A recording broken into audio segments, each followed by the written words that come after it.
大家好，歡迎嚟到101人類觀察研究所，我係你嘅節目主持人月山女王。呢度係一個關於觀察人性嘅遊樂園。我誠邀你加入成為會員，或者透過 PayMe、Super Thanks 或者轉數快去支持我。你持續嘅支持可以成為我嘅一種推動力，等我做更加多有營養、有趣味、有意義嘅片俾大家。仲有最好支持埋我嘅副頻道月山精靈，可以嘅話你就記得 like 晒所有我片，撳鐘仔，咁你就可以知道我幾時有新片噶啦。好啦，依家去片啦！依家啦係2025年10月27日星期一晚上。嗱，呢一條咧就係講下人稱大 J 網紅。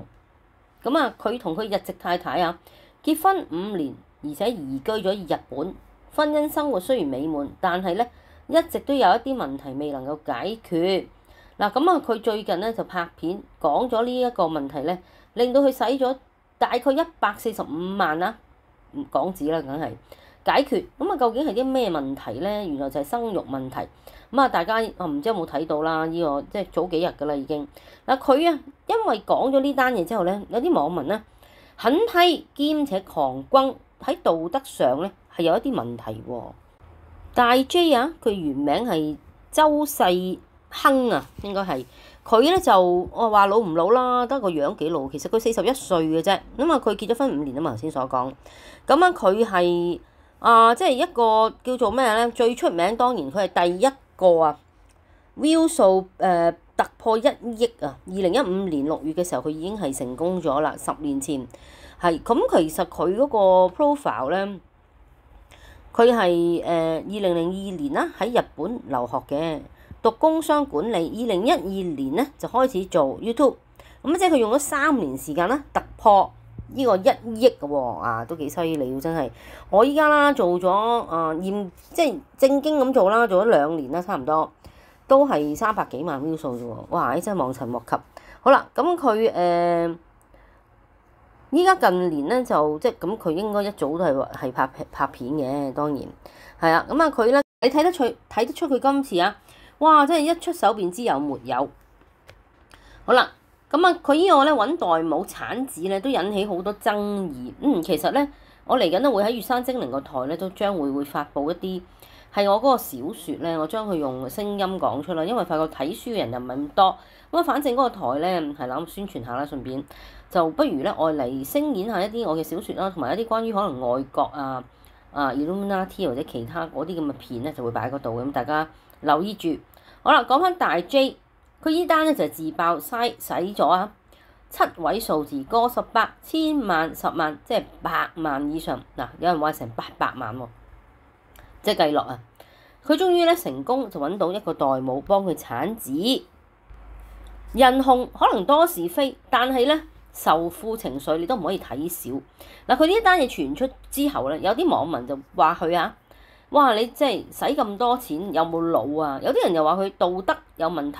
嗱，咁道德問題呢樣嘢我又唔知啊。其實即係揾代母產子喺外國係非常之 common，因為有啲人佢真係唔能夠生到小朋友，亦都唔中意領養呢個概念咧，咁就揾代母。咁好多荷里活明星女明星都係嘅喎，係有啲受歡迎嘅女明星都有揾即係代母產子，或者近年咧我都見有好多同性戀者咧，講緊男人咁一定要揾代母嘅，因為佢哋兩個都同性戀，又或者有啲係一個即係 single 嘅一個基嘅人咧，咁佢又會揾代母產子。之前我都講過啦，我留意到啦，即係因為有啲朋友嘅朋友咁樣，咁我無意中就都喺 Instagram 發現咗，咦，我嗰個朋友嘅朋友。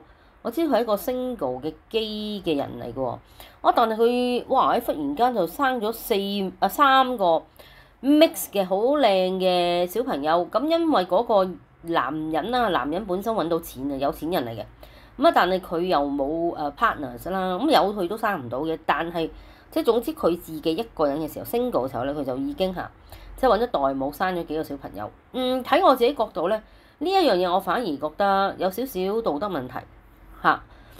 而2個人你話一對 couple 咧揾代母生咧，嗰個就唔係咁大問題喎，反而因為你係身體嗰個機能你唔能夠容許你生小朋友嘛。咁有啲人就可能明星嗰啲就唔係生唔到，佢係唔想即係生驚影響身材啦，或者係即係佢可能佢要拍戲啊，或者佢啲生活啊，要唔可以俾佢容許佢即係咁樣大肚啦。嗱，呢一個我都覺得有啲斟酌位嘅，我自己就梗係覺得唔係咁好啦。其實我自己個人咧，對於呢啲嘢嘅睇法都係傾向保守嘅，我承認。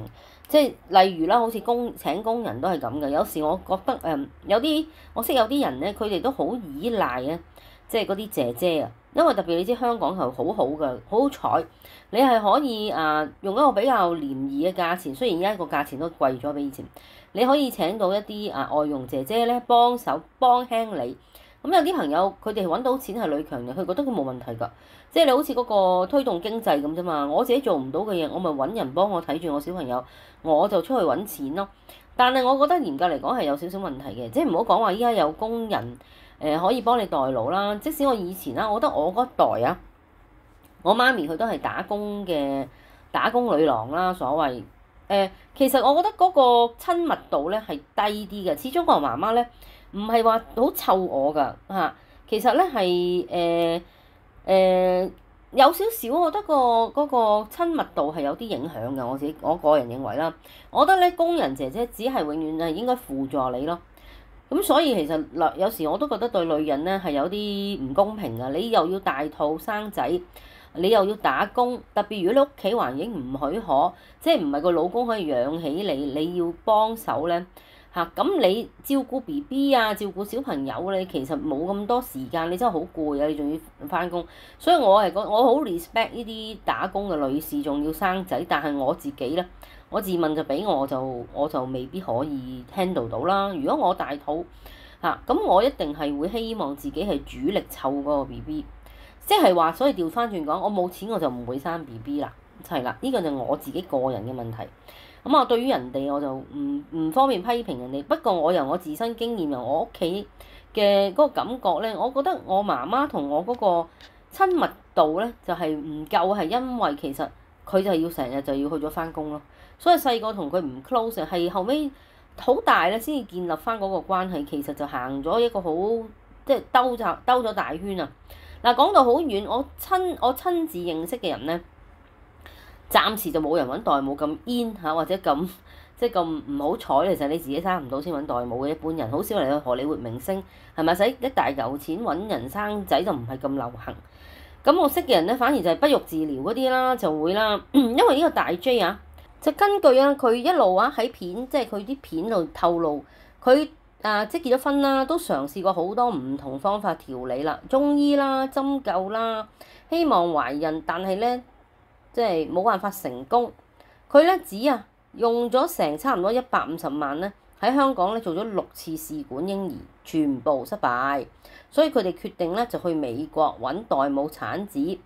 佢咧個太太亦都表示咧唔會用自己嘅卵子咯，原來足足咧隔咗5個月，咁佢就終於拍片啦，宣布咧成功揾到啦呢個代母。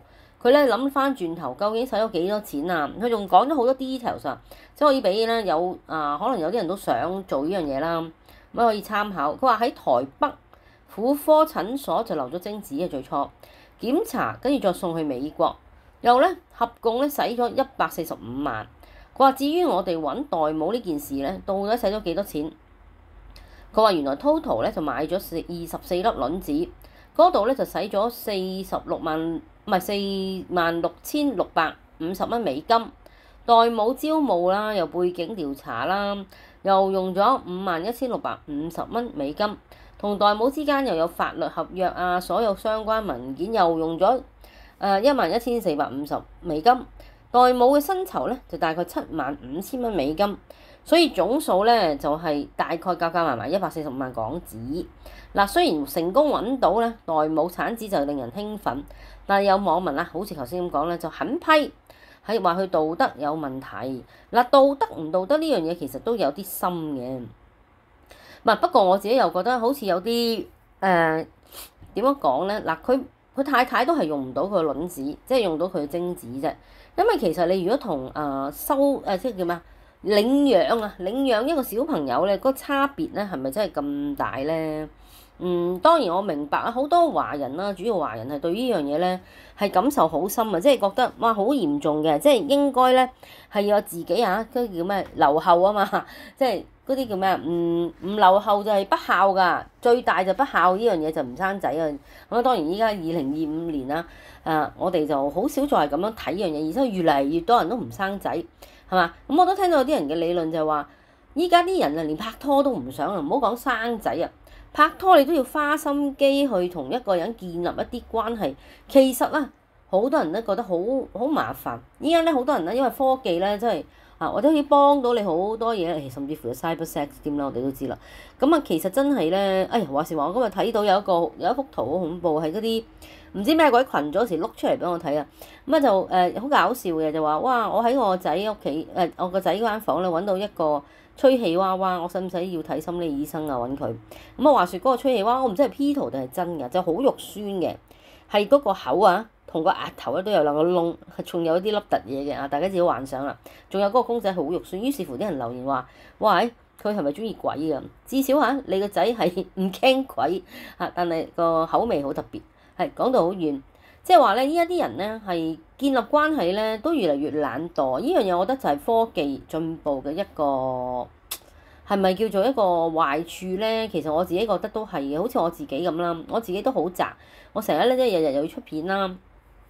咁有時我啲朋友啊，即係現實生活嘅朋友，佢哋有時都會用一啲語氣係有少少埋怨嘅喎。我自己咁感覺到啊，如果你都咁啱聽到我呢條片咧我都知道啊，唔好意思，佢哋就會話。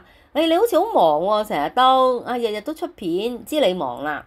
不過你都出嚟見下人啦，或者有啲人都話，好耐冇見你喎，見我都你唔係好主動約人咯喎，已經。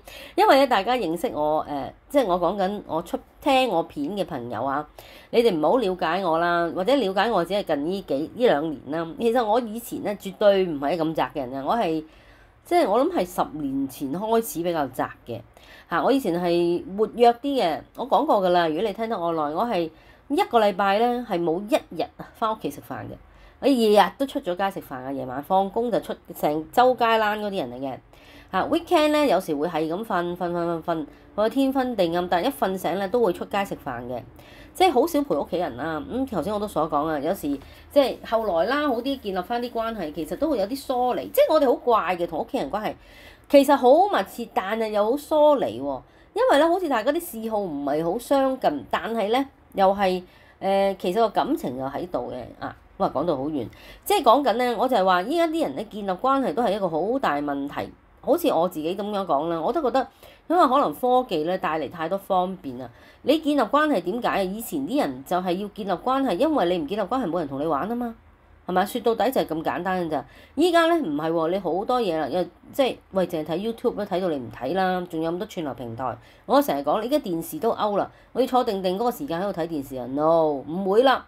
好少咯，即係譬如頭先全民造星咁啊，啱啱開鑼啊，咁啊收鑼都話喂睇咗啦，即係睇啊，一陣間我哋聽日咧我哋就可以出片講或者直播講啦，咁我就會睇啊。就定時定候喺度睇，當然就算我唔定時定候，可以上去 app 睇翻嘅。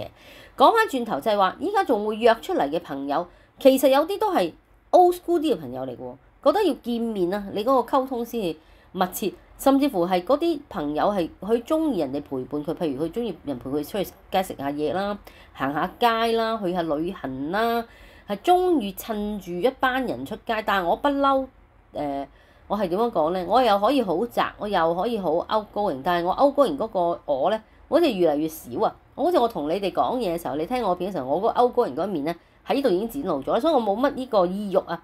好多時你自己接埋都好開心。係啦，講到咁遠，其實咧。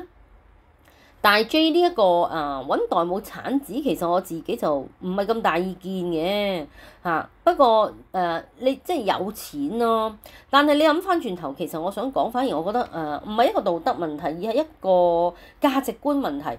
其實咧，將來啦，你諗下佢咁艱辛先至揾到一個代母生咗個 BB，肯定金菠蘿噶嘛，係嘛？你好難咧當佢好似點樣講咧，即係我會覺得等於依家啲人咧生一個小朋友，其實都冇一樣係金菠蘿。仲有喎，依家啲人咧好老先生一個小朋友嚇。以前你唔同啊嘛，天生天養，喂，20幾歲都生幾個啦啲人嚇。咁啊幾兄弟姊妹係咪好熱鬧？啲人啊就會只會投訴，嗰阿媽都唔得人理我咯。或者我一日咧都係同啲兄弟姊妹啊嗌交嘅，爭資源啊！依家唔係啲資源俾晒你，你一個人攬晒啦。結果咧就好多呢啲 helicopter parents 就出現咗啦。即係我都成日講啦，之前啦，我識得有個朋友去移民去咗第二度啦，唔係好熟嘅咋我。但係我真係覺得好，我自己個人認為好大問題啦。佢嗰個社交媒體咧，所有嘢都係講住佢個女嘅。因為佢係好老先生個女啦，咁啊兩公婆都係揾到錢嘅專業人士，亦都可能屋企有啲錢啦。咁呢個女人本身已經辭晒職，就湊女啊。個女一開始越嚟越大啦，就嚟反叛年齡噶啦。咁啊，佢哋感情好好㗎，我唔知佢會唔會反叛年齡啊嚇，即係會好反叛啊。但係咧，我成日都喺度諗一樣嘢，如果佢個女第二日有一日忽然間拍咗拖，或者佢搬走，或者遠離佢哋。呢個女人嘅生活重心究竟仲剩翻啲乜嘢？佢因為全部出嘅 po 咧都係講佢個女。我甚至乎有另一個朋友都講翻話，我真係頂佢唔順，我真係唔 follow 佢啦。你唔 follow 一個人佢唔會知嘛，你 unfriend 可能佢會知。佢就我唔再 follow，我唔睇佢啲 po，我真係頂佢唔順啦。哇！一日都講住佢個女，好難頂啊！亦都好叻咁啊，兜圈讚個女。其實全部嘢都係讚自己個女。其實我係覺得好惡頂，我都覺得好惡頂，即係。我覺得佢好開心啦，自己活喺自己個世界嚇。佢亦都有一堆朋友可能都好中意啊，即係吹奏佢啦，覺得佢好好啦，湊女好叻啦，個女又好似高材生啦。但係其實你調翻轉，你個生命唔係淨係得你個女啊嘛，所以都去翻呢個問題就話，如果你用百幾萬，咁當然有啲人覺得百幾萬係碎銀啦。我唔知大 J 幾有錢啊。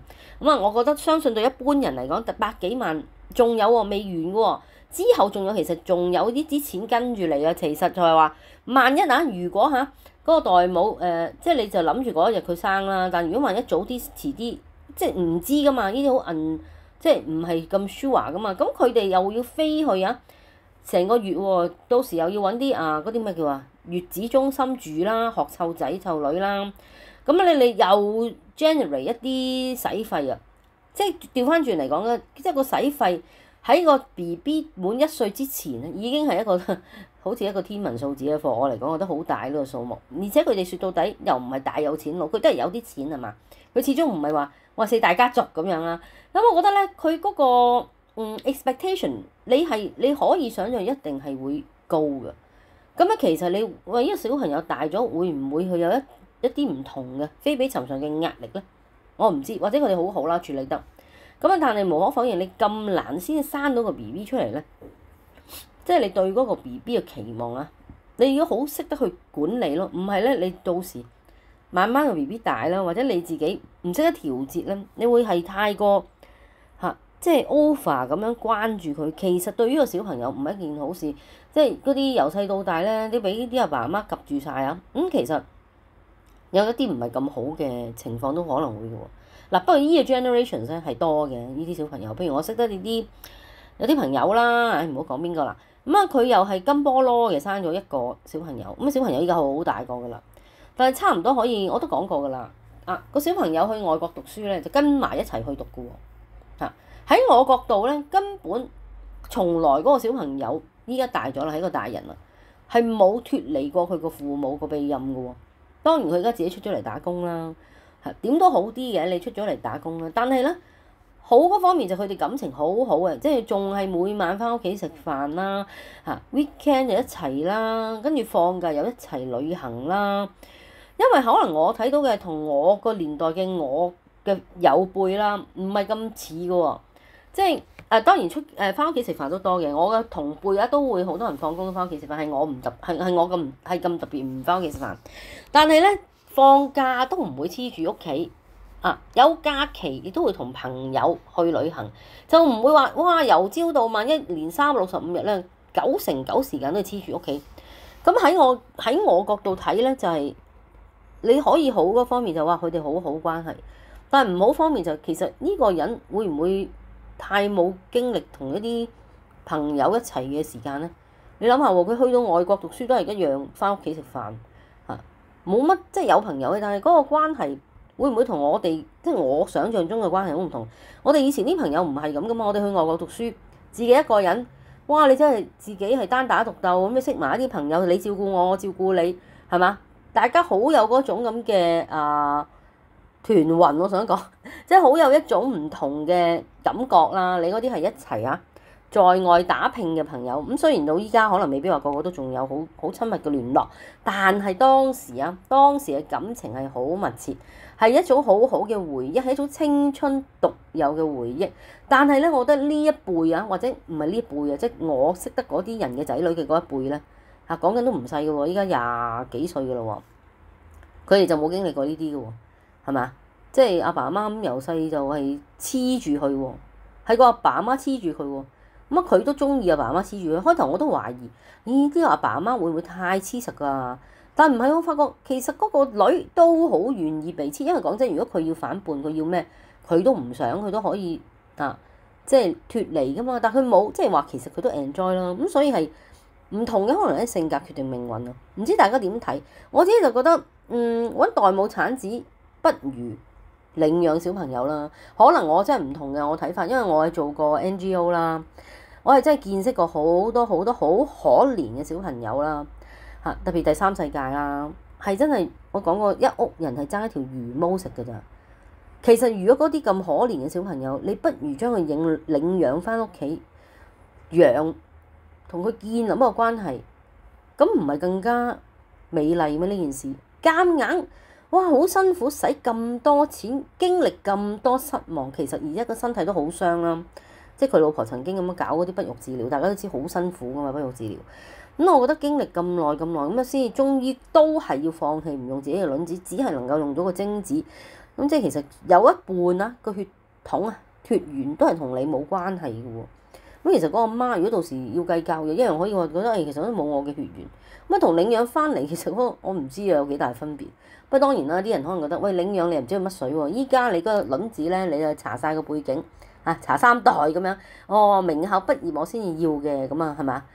咁啊，但係凡事都冇絕對啊，係嘛？即係連環殺手都一樣有名校畢業嘅喎，高智慧㗎，所以我唔係話潑冷水，只不過我係話其實與其搞咁辛苦不如隨緣啦，可能因為我冇咁多錢，所以我根本唔需要考慮呢啲問題。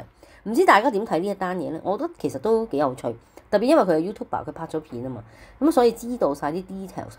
咁成世呢個記錄都喺度嘅喎，係啦，你點睇呢？不妨話我知，分享下。講住咁多。如果你想知道我寫過啲乜嘢，或者你中意睇小説嘅話，你可以上去 Google Play Store 或者 Apple Books search 黃月山，你就知道我有3本小説㗎。或者可以去到 redmoor.com 免費登記之後揾我嘅小説嚟睇下。當然啦，歡迎你透過掃畫面上面嘅 QR Code 或者轉數快等等去持續支持我。你嘅支持係我嘅一種推動力。下次第2條片再見啦。